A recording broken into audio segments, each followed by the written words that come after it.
दोस्तों, सही मायने में मुझे ये नहीं पता कि दूसरों के लिए स्वर्ग का क्या मतलब होता है, लेकिन मैं बस इतना जानता हूँ कि हम सभी वाइल्ड लाइफ लवर्स के लिए नेचर और नेचर से जुड़ी जितनी भी चीज़ें हैं, चाहे वो जंगल हो चाहे एनिमल्स हो, ये सभी एक स्वर्ग का हिस्सा है।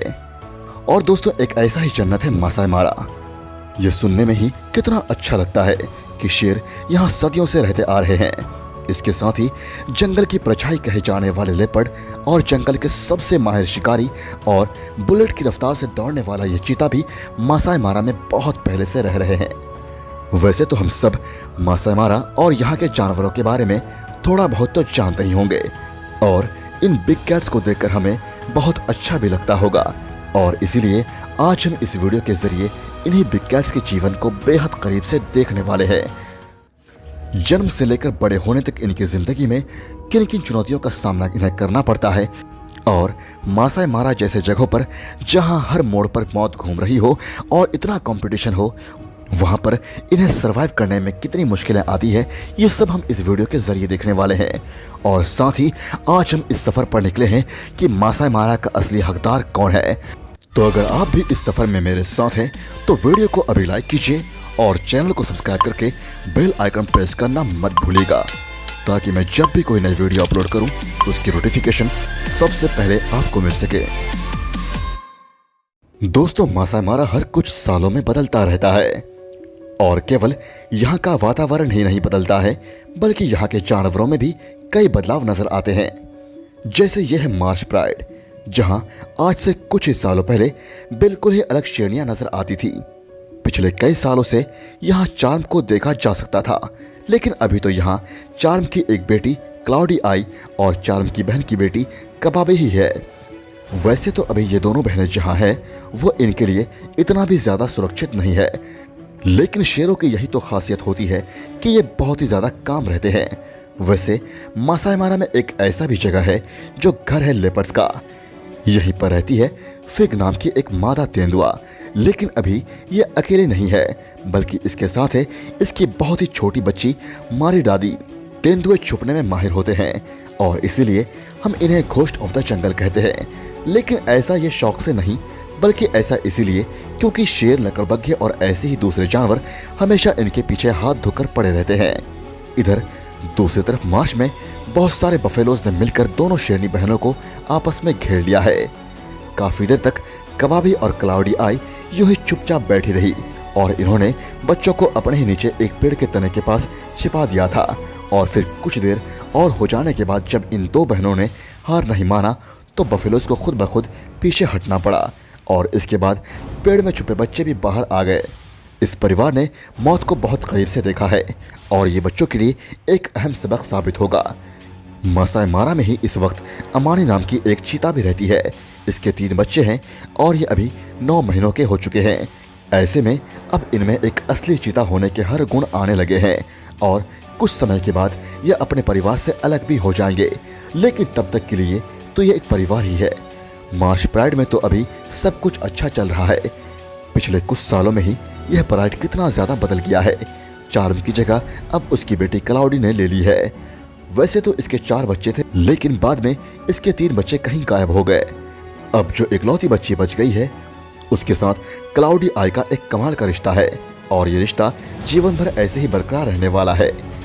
मार्श प्राइड में इस वक्त केवल 2 नहीं 4 शेरनियां हैं, पर इनमें से 2 टाटा और काली अभी प्रेग्नेंट है और इसीलिए वो इस वक्त एक सुरक्षित जगह पर रहती है। दूसरी तरफ अमानी अपने बच्चों के साथ एक जगह पर थी, तब इनके पास कुछ हाइनास आ जाते हैं। दरअसल ये यहाँ सोचकर आए थे कि चीता परिवार के पास कुछ खाना होगा, लेकिन असल में ऐसा नहीं था। इसीलिए हाइनास यहाँ से निकल जाते हैं और अमानी के बच्चे एक बार फिर से अपनी मौज मस्ती में लग जाते हैं। वैसे तो ज्यादातर लोग यही सोचते हैं कि मासाई मारा में जानवर बस बाहर से ही आते हैं, लेकिन ऐसा नहीं है, बल्कि मासाई मारा बहुत सारे बफेलोज का घर है। इसीलिए तो शेर यहाँ रहते हैं जिससे ये इनका शिकार कर सके, लेकिन इनका शिकार करना इतना भी आसान नहीं होता है।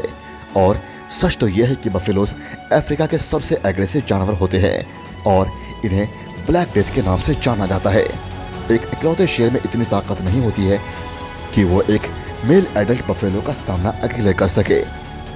कुछ ही देर के बाद मासाई मारा में मौसम बहुत खराब हो जाता है और यहाँ हमें अमानी एक बार फिर से नजर आती है। फिर जब मौसम कुछ सही हो जाता है तो अमानी थोड़ा चौकन्ना हो जाती है। दरअसल ये शिकार करने का मन बना लेती है और इसके बाद धीरे धीरे करके वो आगे बढ़ने लगती है।